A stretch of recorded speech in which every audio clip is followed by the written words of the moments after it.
آپ حضرات اپنی نشستوں پہ تشریف رکھیں، اسٹیج پہ بھی جو ہمارے علماء تشریف فرما ہیں بیٹھ جائیں برائے مہربانی۔ اب صدارتی خطاب ہوگا صدر باوقار امیر محترم کا، اور اس کے بعد آپ سنیں گے، اور آپ کے اور شیخ جرجیس صاحب حفظہ اللہ کے بیچ میں کوئی حرج نہیں ہوگا، بس ایک چھوٹی سی نظم ہوگی بیچ میں تاکہ دل و دماغ تازہ ہو جائے اختر ریاضی صاحب کی۔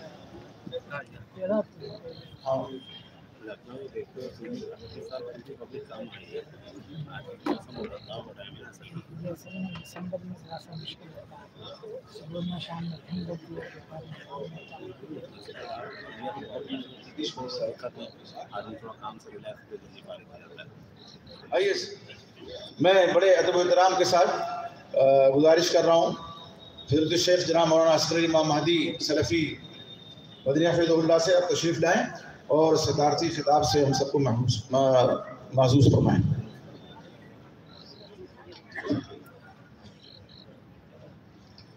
بتوا دیجیے اس کو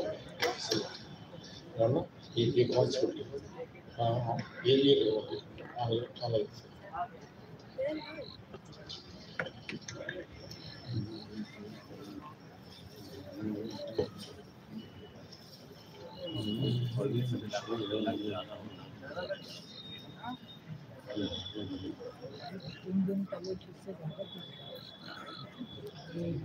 السلام علیکم ورحمۃ اللہ وبرکاتہ۔ الحمد للہ نحمده ونستعینه ونستغفره ونعوذ باللہ من شرور انفسنا ومن سیئات اعمالنا من يهده الله فلا مضل له ومن يضلله فلا هادي له وأشهد أن لا إله إلا الله وأشهد أن محمدا عبده ورسوله أما بعد فإن خير الحديث كتاب الله وخير الهدي هدي محمد صلى الله عليه وسلم وشر الأمور محدثاتها وكل محدثة بدعة وكل بدعة ضلالة وكل ضلالة في النار۔ أعوذ بالله من الشيطان الرجيم، بسم الله الرحمن الرحيم۔ يا أيها الذين آمنوا اتقوا الله حق تقاته ولا تموتن إلا وأنتم مسلمون۔ يا أيها الناس اتقوا ربكم الذي خلقكم من نفس واحدة وخلق منها زوجها وبث منهما رجالا كثيرا ونساء واتقوا الله الذي تساءلون به والأرحام إن الله كان عليكم رقيبا۔ يا أيها الذين آمنوا اتقوا الله وقولوا قولا سديدا يصلح لكم أعمالكم ويغفر لكم ذنوبكم ومن يطع الله ورسوله فقد فاز ومن يطع الله ورسوله فقد فاز فوزا عظيما۔ وقال تبارك وتعالى في موضع آخر والسابقون الأولون من المهاجرين والأنصار والذين اتبعوهم بإحسان رضي الله عنهم ورضوا عنه وأعد لهم جنات تجري تحتها الأنهار خالدين فيها أبدا ذلك الفوز العظيم۔ وقال رسول اللہ صلی اللہ علیہ وسلم خلافت النبوۃ 30 سنہ ثم یؤتی اللہ الملک من یشاء۔ عزیزوں، بزرگوں، ساتھیوں، میں نے جو خطبہ صدارت میں لکھا ہے طویل تر ہے، دراز نفسی ہے، لیکن حقیقت یہ ہے کہ لکھنؤ جیسے شہر میں اور یہاں کے موجودہ علم و ادب کی روشنی میں اور اس کی تاریخ جو گزری ہے ان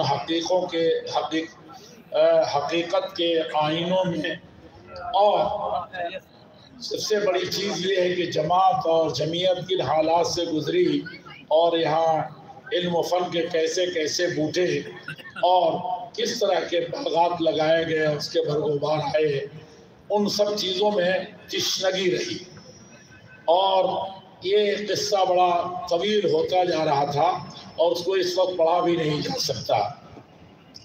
میں نے یہاں ان سب سے اور قطع نظر یہاں کی اور بھی بہت سی چیزیں تھیں جمعیت اور جماعت سے متعلق، جماعتی اداروں سے متعلق، چونکہ یہ مشرقی یو پی کی صوبائی کانفرنس ہے، اس حوالے سے بھی بہت سی تاریخ تھی، اور اگر کوئی قوم اپنی تاریخ کو نہیں دہراتی ایسے موقعوں سے بھی تو حقیقت میں وہ اپنے ماضی سے کٹ جاتی ہے اور مستقبل کو تعمیر نہیں کر پاتی ہے۔ آج صبح مجھے بہت زمانے کے بعد 12-14 سال پہلے بحرین کے کانفرنس میں اچانک مجھے پتہ نہیں چلا، وہاں کی گرمی بہت مشہور ہے، لیکن میرا گلا بیٹھ گیا اور اس لائق بھی نہیں رہا، مجھے یہ پتہ نہیں تھا، میں نے لکھ کر کے دے دیا تھا کہ مجھے کچھ تعلیقات ہے، مداخلات ہے۔ جب بولنا شروع کیا تو السلام علیکم بھی آواز مائک میں نہیں نکل پائی، یہ عجیب مسئلہ تھا۔ آج صبح اٹھی اسی طرح کی کیفیت تھی، قدرے قلیل کچھ درست ہوا تھا، تو ابھی دیکھ رہا ہوں کہ اسی طرح کا گلا بیٹھا ہوا ہے اور کم ہے، لیکن بہت دقت ہے، اور میرے سامنے اس سے بڑی دقت یہ ہے کہ اگر گلا بہت صاف ہوتا اور آپ بہت ہوش گوش کے ساتھ بیٹھے ہوتے اور یہ پورا خطبہ صدارت سننے کے لیے بےتاب ہوتے، تب بھی میں نہیں سناتا، کیونکہ آپ کے میرے پیچھے اور آپ کے آگے ایک بہت بڑی ذمہ داری ہے اور ایک بہت بڑے خطیب بھی ہیں۔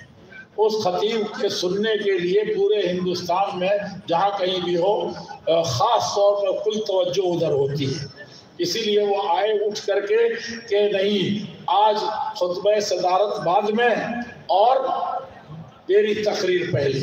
میں نے کہا کہ ایسا کبھی ہوتا نہیں ہے اور کبھی کبھی ہوا بھی ہے، تو بہرحال لوگوں نے جمعیت سے محبت ہے، جماعت سے محبت ہے، آداب مجلس جانتے ہیں، جن کو بہت اضطراری حالت نہیں ہے وہ مجلس کو اختتام تک پہنچاتے ہیں، تو اس کی پرواہ نہیں ہوتی، لیکن حقیقت یہ ہے کہ ان کو جب ہم بیٹھائیں ہی تو پھر کوئی اور خدشہ نہ رہ جائے کہ اس کے بعد بھی کوئی ہے، جگر تھا، اب جگر تھام کے بیٹھو کہ میری باری آئی، ایسے وہ شوق سے کہیں۔